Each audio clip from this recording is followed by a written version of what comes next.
क्या आपके घर में रिस्क की कमी है? पैसा आता है मगर रुकता नहीं, कभी कारोबार में नुकसान, कभी बेरोज़गारी।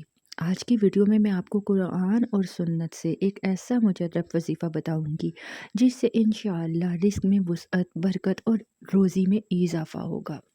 ये वज़ीफ़ा लाखों लोगों ने आज़माया है। रिस्क की तंगी के कुछ असबाब होते हैं जिन्हें आपको ख़त्म करना चाहिए। नमाज या ज़िक्र से गफलत, जिसमें वालिदैन की नाफरमानी आता है। दिल में हसद या कीना रखने वाले के साथ ये प्रॉब्लम होती है।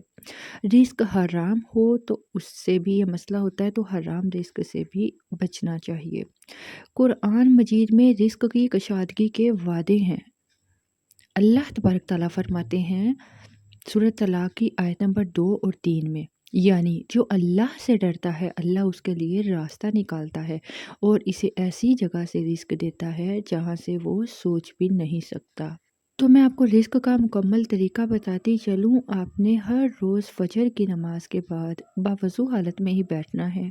अव्वल और आखिर दरूद पाक पढ़ना है। 3 बार, 5 या 7 बार पढ़ लीजिए। 100 मरतबा आपने इस इसम मुबारक को पढ़ना है, या रज़्ज़ाक़ु। फिर आपने सूरह वाक़िया मुकम्मल पढ़नी है। आखिर में आपने दुआ करनी है, या अल्लाह मेरे रिस्क में बरकत, शादगी, आसानी अता फरमा। ये अमल रोज़ाना करें, ख़ास तौर पर जुमेरात और जुम्मे को ज़रूर करें। दिल में यकीन रखें कि देने वाला सिर्फ अल्लाह है।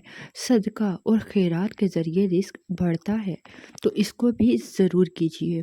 ये वज़ीफ़ा उन लोगों के लिए है जो दिल से चाहते हैं कि रिस्क में बरकत आए।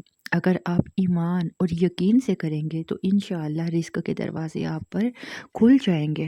उम्मीद करती हूँ आपको ये वज़ीफ़ा ज़रूर पसंद आया होगा और इंशाअल्लाह इससे आपको बहुत फ़ायदा भी होगा। आपकी रिस्क में बरकत होगी। तो वीडियो पसंद आए तो लाइक कर दीजिएगा और हमारे चैनल इस्लामिक मीडिया हब के साथ जुड़े रहने के लिए चैनल को सब्सक्राइब कर लीजिए।